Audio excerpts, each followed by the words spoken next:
Bem-vindos de volta. Para quem ainda não me conhece, eu sou a Lili da Lua de Lili e há muito tempo que já não dava 5 estrelas a nenhuma leitura. Este ano, este foi o primeiro livro a que eu dei 5 estrelas. Estou a falar deste livrinho aqui, Portofino Blues, do Valério Aiueli. Eu não tinha expectativa absolutamente nenhuma para este livro e que leitura incrível. Eu tenho a certeza absoluta que se eu lesse daqui a 10 anos ia amar exatamente da mesma forma como amei aqui.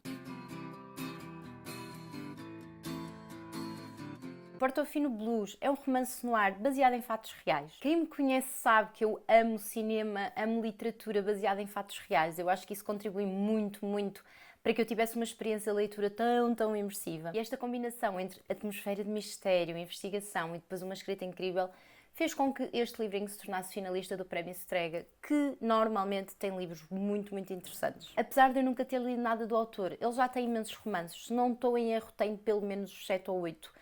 E este, apesar de ter sido o último que ele lançou, cá em Portugal foi o primeiro a ser editado. No dia 8 de janeiro de 2021, a Condessa Francesca, a Vaca Augusta, desaparece da sua vila em Portofino e acaba por aparecer 20 dias depois no mar francês, sem que se perceba o motivo da sua morte. O livro vai reconstruir este caso real. Vamos acompanhar alguns dos suspeitos, os motivos, os segredos milionários que estão por trás de muitas coisas no livro e todas as pessoas muito importantes na vida e na morte da Condessa. A Condessa acabou por falecer com 50 anos, mas muitos anos antes ela era uma rapariga que trabalhava numa loja de lingerie, se não estou em erro. Conheceu um homem, que é o Corrado Augusta, que é muito rico, milionário, e eles acabam por casar e é exatamente por causa desse homem, desse seu primeiro marido, que ela se torna Condessa e que ela se torna uma mulher riquíssima, uma socialite italiana, que convive com príncipes, com políticos. Ela está ali num meio da aristocracia italiana. E ao casar com este homem, não ganha só um poder financeiro gigante, mas até um poder social. Apesar de depois, mais tarde, eles acabarem por se divorciar, ela já está muito rica. Acaba por se casar com outro homem, que é o Maurício, e este Maurício é um homem também com muito dinheiro. No entanto, ele acaba por cometer alguns crimes e eles chegam ambos a serem presos. E esta questão dela ser presa por causa dele tem a ver com motivos financeiros, branqueamento de capitais ou fuga ao fisco, esse tipo de crimes. Ela acaba por estar em prisão domiciliar há muito pouco tempo, apenas uns meses, mas isso acaba por mexer muito, não só com a cabeça dela, mas com a própria relação entre eles. Mais tarde ele acaba por contratar um segurança mexicano que ele encarrega para cuidar dela, não só das coisas do dia-a-dia, mas também até um bocadinho pela saúde mental dela. E este segurança é o Tito, um homem mexicano que mais tarde ela vai acabar por se envolver com ele e tornam-se amantes e noivos até. Ela quer mais tarde casar com ele num momento em que ela e o Maurício já estão separados, já querem cada um seguir a sua vida. Em 2001, no ano em que a Condessa morre, ela já está a viver com o Maurício e com o Tito nesta vila, na Alta Chiara, em Portofino, e com uma melhor amiga que ela faz muito mais jovem, de 30 e tal anos, que é a Susana, que era uma rapariga que trabalhava numa loja de roupa e elas fazem ali uma amizade muito próxima, muito íntima, e a Susana acaba também por ir viver com eles. Portanto, é uma dinâmica doméstica um pouco esquisita, porque ela basicamente ainda está casada com o Maurício, já não quer ter nada a ver com ele, ao mesmo tempo tem imensos ciúmes dele, porque ele está constantemente a ir viajar para o México e a deixá-la ali, ou a ir para Miami e ter outros casos extraconjugais, e ela sofre com isso, mas ao mesmo tempo também já não o ama, também quer casar com o Tito, ao mesmo tempo vê-o como uma pessoa inferior. A dinâmica da Francesca, tanto com o Tito quanto com a Susana, é uma dinâmica muito tóxica, claramente um desequilíbrio de poder. Há momentos em que nós notamos que ela realmente faz tudo por eles, há outros momentos em que os desrespeita.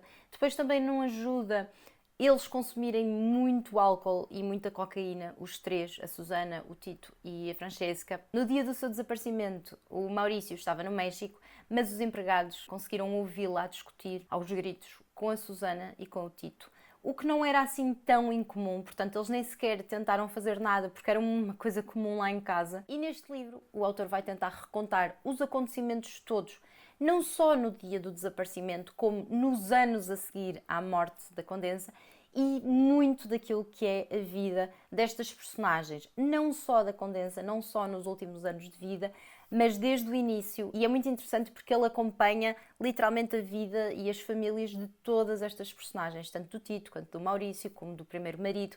É muito interessante. Depois temos outros personagens que acabam por ser muito importantes na questão das heranças após a morte da Condessa. Estamos a falar do irmão dela e também do filho do primeiro marido, que não é filho dela, é filho da primeira esposa do primeiro marido dela, que é o Rocky. Também é uma personagem muito importante, não só pela questão das partilhas, mas também porque tinha uma relação bastante próxima com a Francesca. Um pormenor muito importante: passaram-se 20 anos e ninguém foi condenado pelo desaparecimento ou por qualquer tipo de responsabilidade sobre aquilo que aconteceu à Condessa. Aponta-se para um acidente, talvez para suicídio. Um pormenorzinho que eu acho que faz toda a diferença, principalmente aqui na questão da possibilidade de suicídio, é que ela tinha uma viagem marcada para o México na semana a seguir a ter falecido, o que é muito curioso e eu não sei se toda a gente concorda comigo ou não, mas eu acho genuinamente que uma pessoa que se está a pensar matar não está entusiasmada a marcar uma viagem para a semana a seguir à data da sua morte. Provavelmente aquilo que fez com que eu atribuísse 5 estrelas a este livro tem a ver com a escrita. Ele constrói esta narrativa como uma espécie de puzzle, alterna momentos temporais,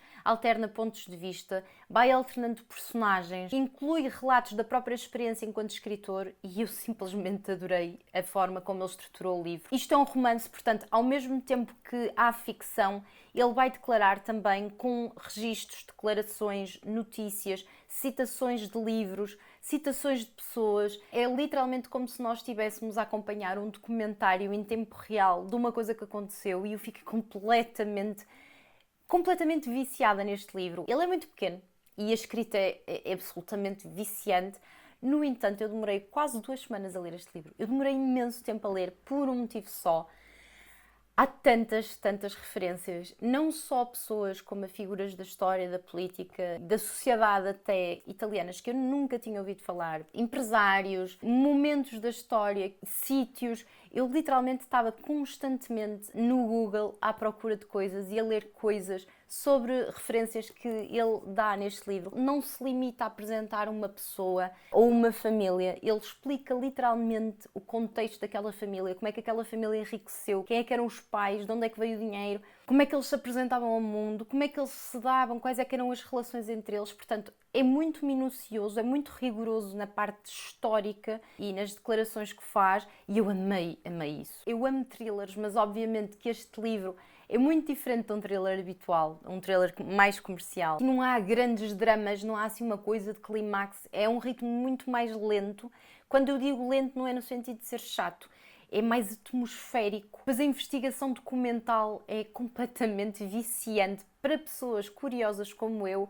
Este livro é mesmo qualquer coisa. Há uma componente de ambiguidade moral no livro que eu também amei. Em nenhum momento ele aponta para nenhuma personagem. Ele não transforma nenhuma personagem num santo, nem num vilão, nem sequer a própria vítima. Ele privilegia a observação psicológica das personagens e foca-se muito neste ambiente da aristocracia italiana e nestas dinâmicas de poder, de riqueza, de decadência. É também um livro que pode ser tido como um romance histórico, porque realmente há muitos momentos dos anos 70, 80, 90 que ele foca, principalmente anos 70 e 80, muitas coisas que eu sinceramente não sabia. Senti que aprendi muita coisa sobre a história italiana e eu simplesmente amo isso. E depois assistir, através dos anos, através das décadas, às dinâmicas destas personagens, à forma como elas se comportavam, à forma como elas se apresentavam ao mundo, é simplesmente crazy. Em muitos momentos eu senti que estava dentro de um episódio de Succession, aquelas coisas que nós achamos que simplesmente só existem nos filmes. Episódios dela literalmente a moar e apanhar um helicóptero e abandonar,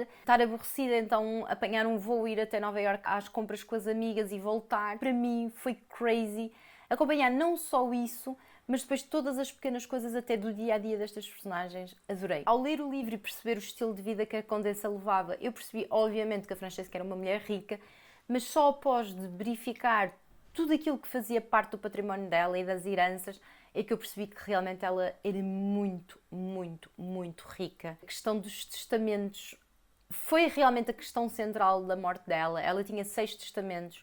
Quase a cada ano ela foi criando um novo testamento cada vez que amoava com o marido, bababel, estava sempre a alterar o testamento. É muito engraçado porque só nas últimas páginas do livro é que cada leitor vai tirar as suas próprias conclusões. Não vou fazer qualquer tipo de spoiler, mas a questão dos testamentos e tudo aquilo que aconteceu anos após a morte da Condensa, para mim, falam por si só, honestamente, e esta é a minha opinião, eu acho que não foi um acidente, mas leiam. Apesar de ficarmos completamente colados no que é que aconteceu naquele dia, aquilo que realmente nos cola ao livro nem sequer é questão de resolver esta questão do mistério do desaparecimento da Condensa. É mesmo perceber como é que funciona as dinâmicas de poder de uma família tão rica, como é que estas personagens agem, o que é que as move. É muito creepy, ao mesmo tempo é fascinante e está muito, muito, muito bem escrito. Outro dos motivos que me fez dar-lhe 5 estrelas foi que ele é um daqueles livros que nós terminamos e já se passaram alguns dias e eu continuo